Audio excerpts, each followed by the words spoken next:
अस्सलाम वालेकुम वरहमतुल्लाहि वबरकातुहू। दोस्तों, आज मैं आप लोगों को एक ऐसा सच्चा वाक़या बताऊंगा जिस वाक़ये में एक इंसान लाश के साथ ज़िना करता है, फिर बादशाह उसके साथ क्या करता है इस वीडियो में देखें। बस वीडियो को शुरू करने से पहले आप लोगों से दरख्वास्त है कि वीडियो को लाइक, शेयर और अगर अभी तक चैनल को सब्सक्राइब नहीं किए हैं तो चैनल को बराह मेहरबानी सब्सक्राइब जरूर कर लें। आप लोगों का बहुत बहुत शुक्रिया। दोस्तों, एक शख्स ने रात के वक्त एक लाश के साथ ज़िना किया। बादशाह वक्त एक नेक शख्स था। उसके ख्वाब में एक सफेद पोश आदमी आया और उसे कहा कि फला मकाम पर एक शख्स ने एक लाश के साथ ज़िना किया है और संगीन गुनाह का मुर्तकिब है, और उसे हुक्म दिया कि उस बंदे को फौरन बादशाही दरबार में लाकर उसे मुशीर खास का ओहदे पर मुकर्रर कर दिया जाए। बादशाह ने वजह जाननी चाहिए तो फौरन ख्वाब टूट गया। वो सोच में पड़ गया। बहरहाल सिपाही रवाना हुए और जाए वक़ूअ पहुंचे। वो शख्स वहीं मौजूद था। सिपाहियों को देखकर वो बौखला गया और उसे यकीन हो गया कि उसकी मौत का वक्त करीब है। उसे बादशाह के सामने हाजिर किया गया। बादशाह ने उसे उसका गुनाह सुनाया और कहा, आज से तुम मेरे मुशीर खास हो।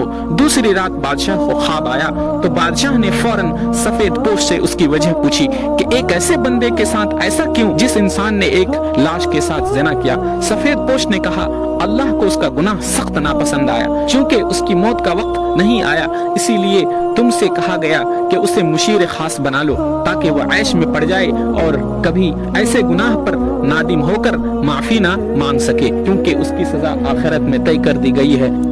मरते दम तक वो ऐश में डूबा रहेगा, बल्कि वो खुश भी रहेगा कि जिस गुनाह पर उसे सजा दी जानी चाहिए थी उस गुनाह पर उसे आला ओहदा मिल गया। सो उसे गुमराही में रखना मकसद। फिर सफेद पोश इंसान ने मेरे सर पे हाथ रखा और कहा, बेटा, जब गुनाह आसानी से मुयस्सर होने लगे तो समझ लेना आखिरत खराब हो गई है और तौबा का दरवाजा बंद कर दिया गया है। मैं सुनकर हैरान रह गया।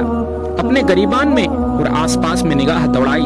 क्या आज ऐसा नहीं है? बार बार गुनाहों का मौका मिलता है हमें और कितनी आसानी से मिल जाता है और कोई पकड़ भी नहीं पाता, हमारी गुनाह को जान भी नहीं पाता। हम खुश हैं, ऐश में डूबे हुए हैं। कितने ही मर्द खवातीन कितनी बार घटिया फ़ैल के मुर्तकिब होते हैं और मर्द उसे अपनी जीत और औरत अपनी जीत का नाम देती है और अगली बार एक नया शिकार होता। पहली बार हर इंसान का दिल गुनाह करते वक्त जोर जोर से धड़कने लगता है। आपका दिमाग गैर शऊरी पर सिग्नल देगा। एक दर्द सा महसूस होगा, दिलो दिमाग में अजीब सी कैफियत होगी, जिस्म लागर और कमजोर महसूस होने लगेगा, कांपने लगेगा।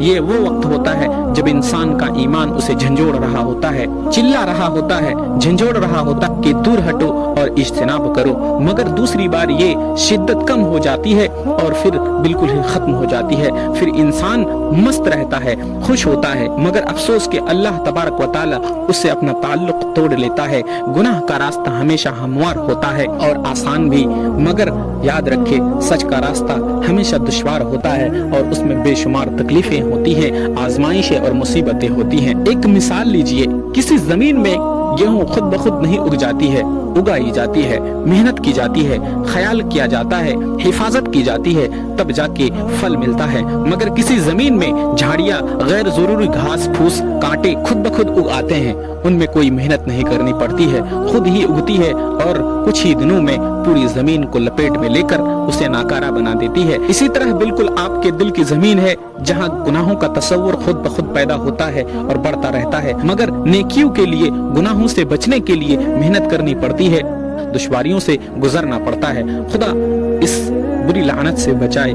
इसमें मुलव्विस होना कोई कमाल की बात नहीं है, बचना कमाल की बात है। सोचिए, हया का उड़ जाना ईमान का उड़ जाना है। और ये जान लीजिए कि अंधेरी कब्र में बहुत सारी दुश्वारियां और बहुत बुरा होने वाला है।